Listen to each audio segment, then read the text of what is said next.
Allahu, Allahu, Allahu, Allah. Allahu, Allahu, Allahu, Allah. Allahu, Allahu, Allahu, Allah.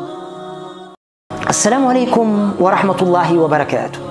Que la paix, la grâce, les bénédictions, la miséricorde, ainsi que l'assistance et la protection d'Allah soient sur nous et qu'elle nous accompagne partout et en toutes circonstances. La prière est le premier acte de culte qui a été rendu obligatoire à la Ummah de Muhammad sallallahu alayhi wa sallam. Le premier acte de culte.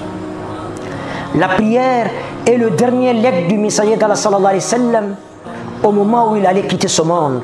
As-salat, as-salat, wa ma malakat aymanukum. Au nombre de tous les prières de l'islam, c'est sur la prière que le messager insistait au moment de quitter ce monde. La prière, as-salat, les 5 prières quotidiennes, sont les premiers actes de culte par rapport auxquels nous aurons à rendre compte le jour de la résurrection. Si nos prières sont correctes, on va directement au paradis sans passer par les investigations.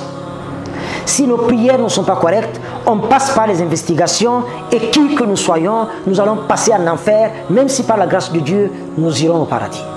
La prière, au début et à la fin, regardez un peu, le jeûne, c'est 1 mois dans l'année. Le hajj, c'est pour qui en a les moyens, une fois dans la vie. La zakat, c'est une fois dans l'année ou une fois après chaque récolte. Mais la prière, c'est ayant fini une prière, en attendant une autre, que nous allons quitter ce monde.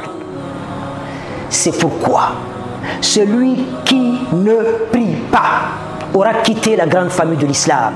La prière, c'est la ligne rouge entre la foi et la mécréance, entre l'islam et le non-islam, entre la religion et l'irreligion. On arrête de prier, on aura quitté l'islam. Celui qui jeûne et qui ne prie pas n'aura fait que supporter la faim et la soif. Je n'ai pas l'autorité pour le dire, je ne fais que répéter que ce que le messager d'Allah sallallahu alayhi wa sallam a eu à dire. Et d'ailleurs, quand nos prières sont correctes, nous restons toujours sur la voie de Dieu.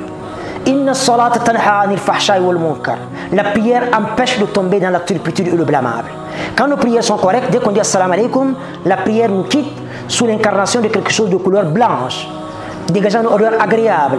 Arrivé à une certaine hauteur, elle s'arrête et dit Hafizakallahu kama hafiztani, que Dieu te préserve comme tu m'as préservé, et elle monte au ciel en éliminant, en atomisant, en pulvérisant tous les grands péchés que nous sommes susceptibles de commettre d'une prière à une autre. Si notre prière n'a pas été correcte, eh bien, elle ne dépassera pas la hauteur de nos cheveux et retombera sur nous en lançant cette imprécation que Dieu te néglige comme tu m'as négligé. La prière au début et à la fin, celui qui jeûne et ne prie pas, eh bien, qui revient à son Seigneur repentant, alors celui qui vient revient sans cesse vers le pécheur repentant, et il a promis qu'il acceptera ce repentir et qu'il en soit ainsi.